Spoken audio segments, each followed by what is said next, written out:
DG Stéphane Go Balamwange Congo ya Lumumba Congo Tafachi Beton Tangwe koki yo Tangwango yango yo ekoki Tolanda kango Papa Stéphane Balamwange Oh yeah.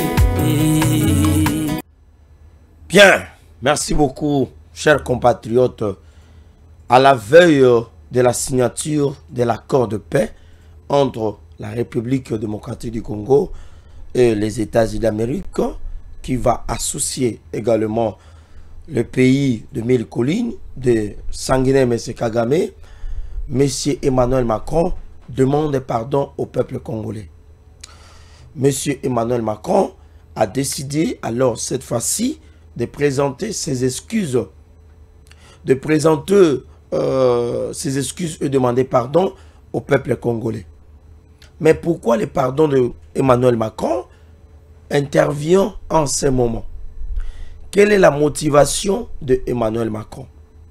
Pourquoi Emmanuel Macron a décidé en ce moment, après que l'accord soit signé et que Emmanuel Macron pense que la paix reviendra effectivement, parce que les Américains ne veulent pas du tout attendre qu'il y aura encore la présence des militaires rwandais dans la partie est de la République démocratique du Congo, où les zones congolaises, les zones minières, et kozala na ba occupation, ou ezali na occupation ya banani ya ba militaires rwandais. Est-ce que Emmanuel Macron a eu ba exigence? Il y a accord Oyo Balobi et il a compris que la France a zali na intérêt mon côté, et raison pour laquelle il faut faire de toute façon, de toute manière, afin que la France a tapé na kati ya accord Oyo pour épée saper que les intérêts de la République française est à la peine.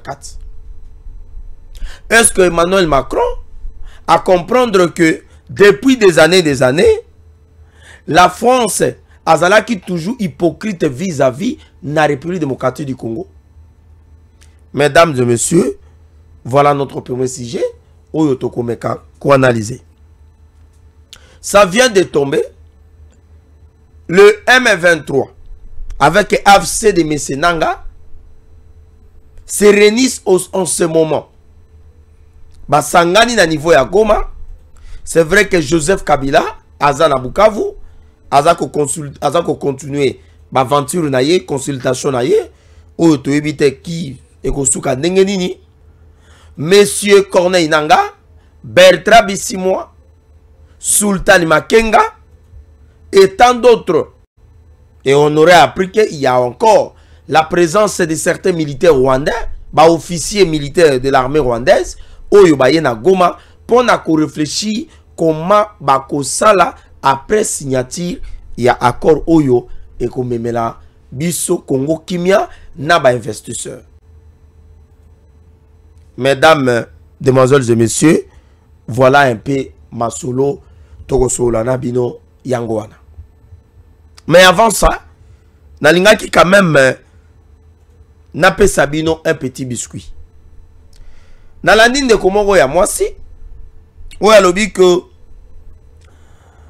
accord o tozali ko signé.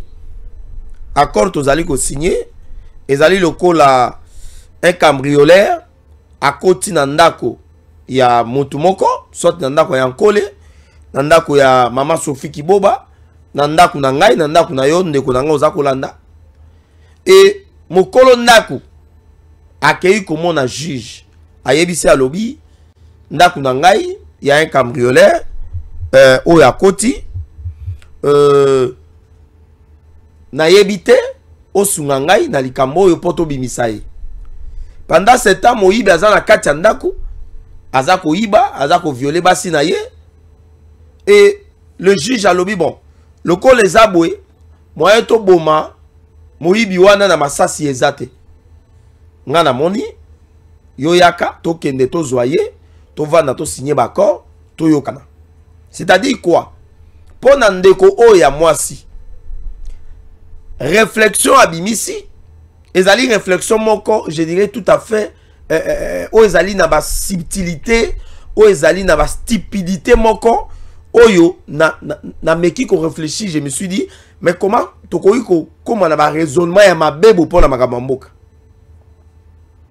Donc, pour naïe le fait que les États-Unis d'Amérique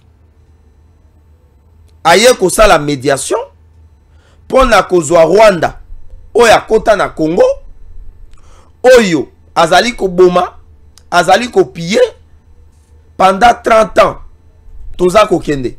Et lorsque le président Tshisekedi accueilli pas na Emmanuel Macron et pas na Donald Trump pardon pour na kozwa solution pour na ye elingi kolobake Tshisekedi azali faible.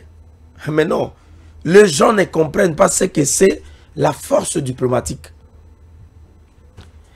Le matin, je me disais, tant on a mon photo, il y a Maman Thérèse Kayikwamba, na mon ministre des Affaires étrangères, il y a Rwanda, na mon comment il s'appelle, M. Josie Ankole, le secrétaire d'État américain, M. Rabiot, c'est comme ça son nom, M. Rabiot, batelemi bazako solo la, na moni Maman Thérèse Kayikwamba, na liputa, na liputa. Bon, il fallait pas qu'on s'attende moi drapeau ya Congo na liputa Maman Thérèse à l'attaque. Il fallait qu'on t'attende moi le drapeau ya biso ya mboka. Ou soit na moi le ngia fati béton. Ce que pour le bao non culte de personnalité, on s'en fout. Tozo kumi Tshisekedi parce que yene motaza ko memela biso kimia. Toza na tina na yote. Yo memeli biso nini? Pendant 18 ans au géré mboka awa. Eloko nini yo memeli biso? Au côté Libiso, Afdel, Tata Noya Koufi, CNDP Aye, RCD Goma Aye, Toye M23 1, M23D 2009, 2012, 2013, au signé na bango ba faux accord, et le loyo au tika pouvoir au Kenda, M23 zaki loko la, oba benga ka loko la, réserviste na yo, pour na ko réclamer son na pouvoir, le loyo, bozo la biso ba raisonnement moko ya bondoki. Et ça, ndenge na lobaki yango ndeko oya mwasi raisonnement na ye ezali ko relever na makambo ya motema mabe. C'est parce que c'est le président Tshisekedi qui a amené la paix. Et ndeko wana ya mwasi azali na parti ya Delice Sanga. Delice Sanga o akumba minduki na MLC na Bemba. Ba boma batu awa. Opération effacer les tableaux na Kisangani. Les gens sont morts. C'est Sanga Zalaki na grade ya major. Na teni na nzoto. Siko à l'époque, Masasi wane bakotaka na Congo. C'est Sanga Zaki brigante. C'est Sanga Zaki bandite. C'est seulement aujourd'hui Kagame na komi bandit. Non, tout ça qu'on comprendre. Parce que c'est le président Tshisekedi qui est en train de nous amener la paix. Chers compatriotes, Batubazali comment la diplomatie ou le chef de l'État sali eza musala ya punda. Le président Lobaki Boye. Émission le lo na kozala vraiment pédagogique. Émission le lo na komatanenge na matakate. Le lo ezali jour ya fête. Na jour ya fête ba silikagate. Na jour ya fête ba lelarate. Na jour ya fête ba latarela malamu. Ozana mo eloko no ya malili, o lati veste no ya kitoko, ozobina mwa miziki na yo wana, ngana ko otia par exemple na tie Luambo, na ko otia na tie Madilu, na ko otia mo nzembo mo na lingaka. Naza ko mela mo eloko malili parce que lelo ezali fête. Peuple congolais il faut seper là. Accord toza ko zela yango, le président Lobaki alobi na ko memati na ko mema comment il s'appelle? Kagame na terrain oyo ezali terrain diplomatique. Le président congolais, le président Tshisekedi a sali analyse moko ezali intellectuel. Lokola un fait stratège politique. À comprendre que na terrain militaire bitumba nyonso otobunda na Kagame. Bitumba opération nyonso, opération Ndobo, opération Sukola, opération Balusa, opération Pelisa, opération Tindika, opération Kamata, ba opération Nyonso, ba Mamadunda la bakufi, ba général Baouma bakufi, ba Mbouza Mabe, ba généraux ebele ba na este wana. Président Talabi, mais non, on ne peut pas continuer yako bomisa ba généraux na biso boy. Qu'est-ce que nous devons faire? C'est vrai sur le plan militaire, tokotia Minduki na Goma, base ya makasi govana na Goma. Bazuna ba mercenaires babakisi. Mais le président Longoli Kagame na terrain au Kagame a mesana ko gagner biso. A même ce qu'on a terrain diplomatique. A ebisi awa ne tokobe tawa. Donc sur le plan militaire, bitumba ya est pon na Kagame ezaki lokola joueur azako beta na terrain moko eza synthétique. Ou a évolué na Europe, ou a évolué par-ci par-là. Mais sur le plan diplomatique, ezali pe terrain synthétique pour le président Tshisekedi. Le président a mis Kagame sur le plan diplomatique. Alors, le président a commencé maintenant à dénoncer l'agression rwandaise. Le président qui est dans la tribune ya ONI a dénoncé l'agression rwandaise. A qui na forum tel a dénoncé l'agression rwandaise. A baluki monde entier. Et les Cambouana ba Congolais to zui yango pe tolati. Na ba réseaux sociaux, na ba église, ba pasteur, na ba média, la diaspora congolaise, na poto partout. Ba komi ko dénoncer agression rwandaise. Le président comprit que sur le plan diplomatique, Kagame a faible. Parce que lui, c'était un tyrannicide génocidaire. Et au finish, le président est allé voir la grande puissance mondiale, les États-Unis d'Amérique.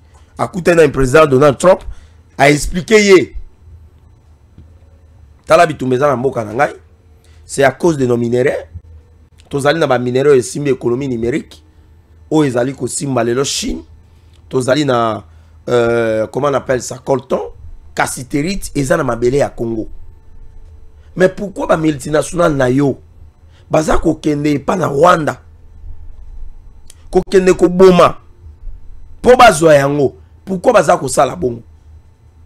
Et si vous avez compris bien, vous allez comprendre que le président Tshisekedi a dit à M. Donald Trump, et Trump a compris la vision, à l'objet d'accord, nous allons signer un accord, un deal. Togo même va investir na Congo. Maintenant là, awa toza koloba awa, le président Emmanuel Macron atali nenge bitumba ibandi sur le front militaire. Et le monde a front militaire et koi na front diplomatique. Na front diplomatique, Emmanuel Macron atali les États-Unis est là. Biso France tozate. Togo sala nini. Tokei na niveau ya ba intérêt. Emmanuel Macron comprend que la France n'est pour rien. La France n'est pour rien. La France n'est pour rien. Alors, qu'est-ce qu'on fait maintenant? Et Sengeli Sikoyo, Tokota, na Katia Bitumbaoui. Emmanuel Macron a dit, qu'est-ce que je dois faire? Ngaipeko, na loba makamamba, be mingi pour la Tshisekedi. Na vandi sa ba président Mokil Mobimba. Ba oba lobaka français. Na cadre la francophonie. Na ignora makambo etali guerre na est. Ba wuti kozana autant awa. Emmanuel Macron a ignoré azo pesa ba propos à Macron c'est comme si na est bitumba ezate. Eza petit conflit où ezali entre deux localités puis azo ba makambo ba Roumanie, alors ba makambo ba Pakistan, ya Israël, Iran. Mais Emmanuel Macron a bossane que Union européenne ba utaki ko condamner et ba exiger retrait sans condition. Il y a ba troupes rwandaises au bazana Congo.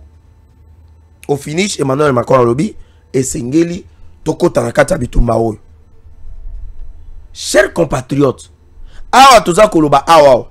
Emmanuel Macron a réfléchi à tali l'économie française déjà un problème. Déjà na niveau ya zone ya Afrique, beaucoup de pays au bazali ba colonie française, ils se sont désolidarisés na état français. Ba bengana kutu ba ambassadeur na bango ba pays lokola ba Burkina Faso, ba Mali, ba mboka wana. On a chassé ces ambassadeurs.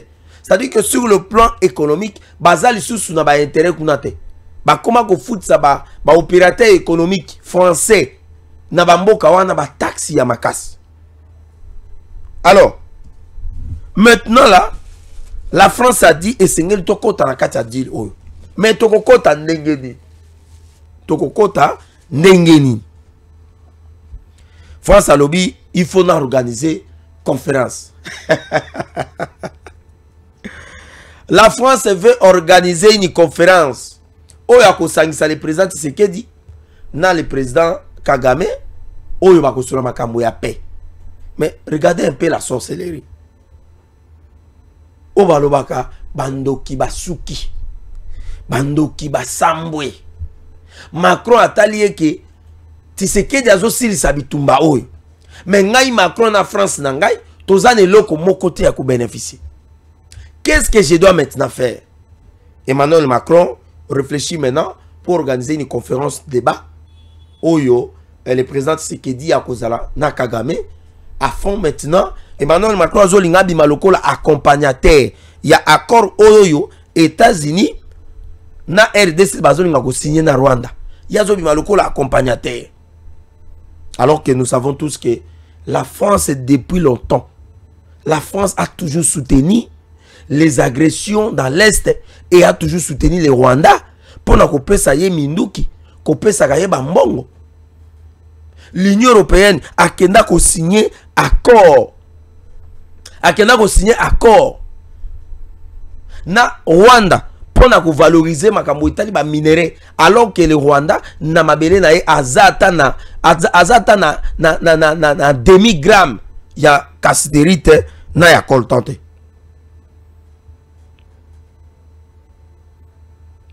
Chers compatriotes, la France sikoyo azolinga kokota.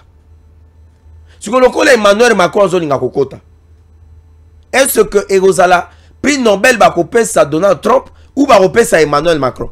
Parce que Trump a levé clairement j'ai réussi à mettre fin dans une guerre qui a duré pendant plus de 30 ans entre le Rwanda et la République démocratique du Congo.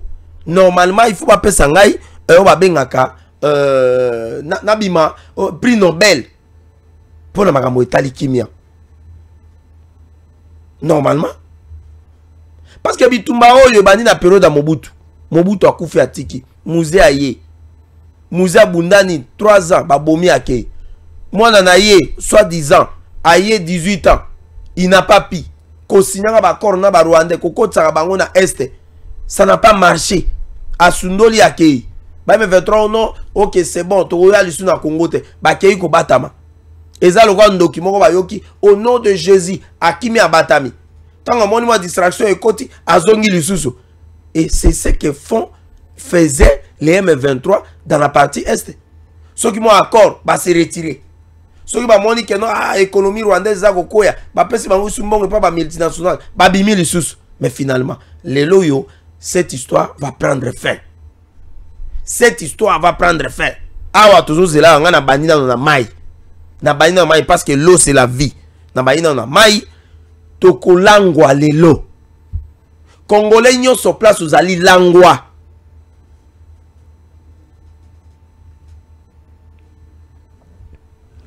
Na lobi Congolais nyoso, na lobi Congorete, Congorete, na lobi Congolais, place nyoso zali langwa.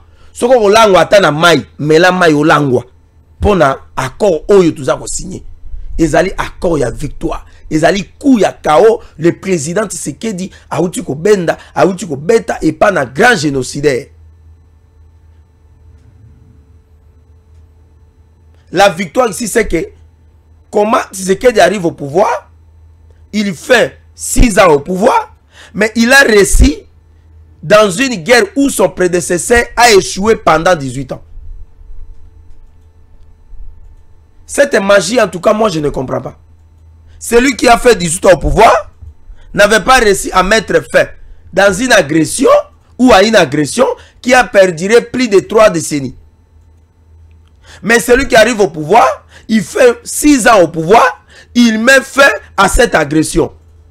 Est-ce qu'en termes de réflexion, en termes de fins stratèges politiques, en termes de la géostratégie, qui est le vrai leader On ne parle pas que, voilà, celui-là avait pacifié l'Est du pays, celui-là, il avait unifié les pays, celui-là, il avait promulgué la Constitution, celui-là, il avait fait ça à l'époque de... Non, ici, nous parlons maintenant de solutions palpables.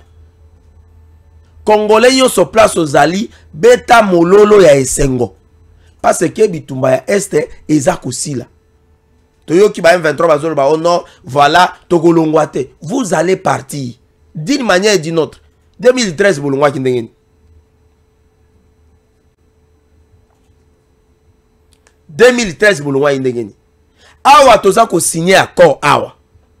Nazo senga na Mama Denise. Et tinda na ngai eza pas Mama Denise. Naza ko senga na semeki na ngai ya talo. Mwasi ya ndeko na ngai ya mobali. Oyo azali mokonzi ya mboka. Félix Antoine Tshisekedi. Naza ko senga na semeki na ngai ya talo. Denise Nyakero. Naza ko loba na yo boy. Lelo. Tango toza ko signer accord. Kopesa papa masanga ya mindelete. Luka masanga ya sese. Luka agene. Tia yango na mesa. Boma soso ya mobali. Pe soso ya pembe. Zwa yango. Lamba yango na lumba lumba. Lamba yango mosaka. Et puis somba makemba. Lamba ekota mai malamu. Zwa yango tela mobali na yo. Oya zali tata mokonzi ekolo na mesa. Ali aye moko. Ali ana batute. Parce que balingaki kolia soso. Soki bayokaki ke avion Tshisekedi ekweyi na fleuve Congo. Balingaki kolia soso. Soki coup d'état na bango esimbaki. Balingaki kolia soso. Soki M23 akomaki tina Kisasawa. Balingaki kolia soso. Soki nanga ayaki kosala discours na yao na marti yao. Toza kokoma le 30 juin. Nanga lobaki ke akosala discours yao na marti. Leo tosuki wapi. Yango na lobi ke ce mec na ngai atalo Denis Nyakero. Oui. C'est ezanga te, agene ezanga te. Mais sala keba ke tata mokonzi ekolo alangwa te parce que soki alango ekozala malamu te. Keba yoza mama keba. Et donc, chers compatriotes, Emmanuel Macron, aligné réuni des chefs d'État, pour lancer la conférence, mais au balobaga que le chien voit la caravane passe, au balobaga que vous êtes venu grandement en retard, l'avion est déjà parti. Et awa toujours kolobawa, l'avion qui transporte la paix, l'avion qui va amener la paix. Au moment où nous sommes en train de dire, cet avion se pose sur l'aéroport de Washington. En attendant que la passagère, la diplomate congolaise, Madame Thérèse Kayikwamba, qu'elle puisse prendre maintenant son avion et rentrer au pays afin que nous puissions aller l'accueillir. Est-ce qu'il n'y a pas moyen, mon colo, Maman Thérèse Kayikwamba Rozonga, mobilisation et salama. Donc, il y a un bande konabiso ya mwasi. Non, non, non, non, non, non, non, non. Je ne parle pas de cette Congolaise-là qui soutient la barbarie aux Akolikana Est. Je ne parle pas de cette Congolaise-là qui soutient le système Yakabili. Où Eza Yako Boma, Ezali Yako tuer, Yako vandaliser, Yako détruire. Mais je parle de cette Congolaise-là où il a comprendre vision tata mokonze ekolo et lelo oyoyo azako mema etinda ya tata mokonze ekolo. Non, avoir un membre du gouvernement. Lokola Thérèse Kayikwamba. Soki ba ministre nyonso bazaki lokola Thérèse Kayikwamba. Oh là là là là. Je crois que atabi tumeza na este. Awawa makamope ninga ezala bien. La meilleure élève de l'union sacrée de la nation. Celle qui a compris la vision du chef de l'État. Celle oyoyo a sosoli. Je peux l'appeler la distinguée. La distinguée, la ministre des Affaires étrangères. Madame Thérèse Kayikwamba. Elle a compris les enseignements sur la diplomatie. C'est comme si c'est elle qui était, je dirais, l'assistante du président lorsque le président enseignait les cours de la diplomatie. Ah oui, il y a des assistants comme ça. Donc l'assistant est là. mais il a une vitesse de compréhension. Parfois, tu vas dire qu'il donne l'impression que c'est lui qui maîtrise bien les cours par rapport à son professeur. Chers compatriotes, tous qui sont cité, na cité na makambo ya réunion, oyo nanga, na ba officier rwandais, baza ko na Goma, ba lobi esengeli ba la réunion, pendant qu'on réfléchit comment makambo oyo ekoya après signature accord.